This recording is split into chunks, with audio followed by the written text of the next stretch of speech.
If you take a look at my little bird, he's got a flat part.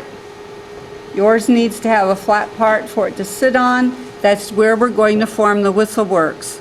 Now you need to stop trying to form and you need to look at what I'm doing here. I have to try to figure that I'm going to clear the wall. However thick this wall is underneath of here, I need to figure I'm going to clear it. Are you watching? Everybody says, you make it look so easy. I'm going to stick that in and I'm going to push it towards the part where I want my mouth to be to flatten that out a little bit. So I have enlarged my hole just a little bit by sticking it in and then supporting where I wanted to push it and pushing it towards that opening. Everyone should be doing this right now. So did you went all the way inside the hollow? I went into the hollow and I pushed it back a little bit towards where I wanted my mouth opening to be, so that there's a little bit of a space there. If yours does not push back, that may mean you're already up against the wall. Is that where you're going to blow? No, you're going to blow out here. This is the hole the air will come out when you blow.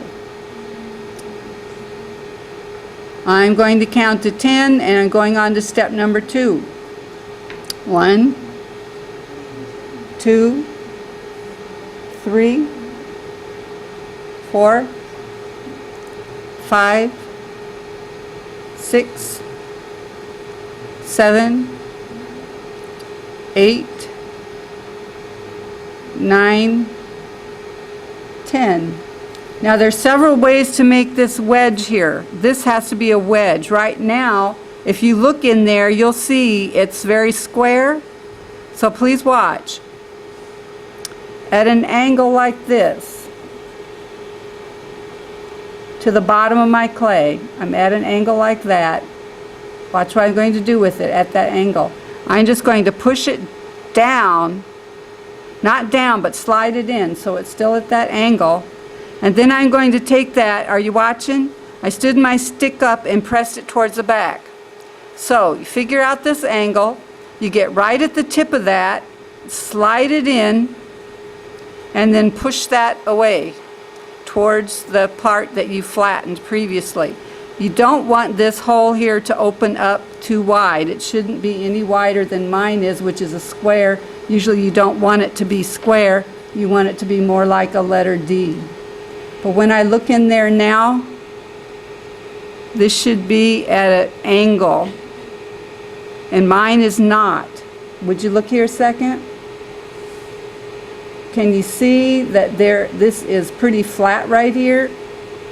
So what I'm going to do, why I ask you to get 2 sticks, is I'm going to take this one while I support that, and I'm going to make sure this comes flat down to that stick.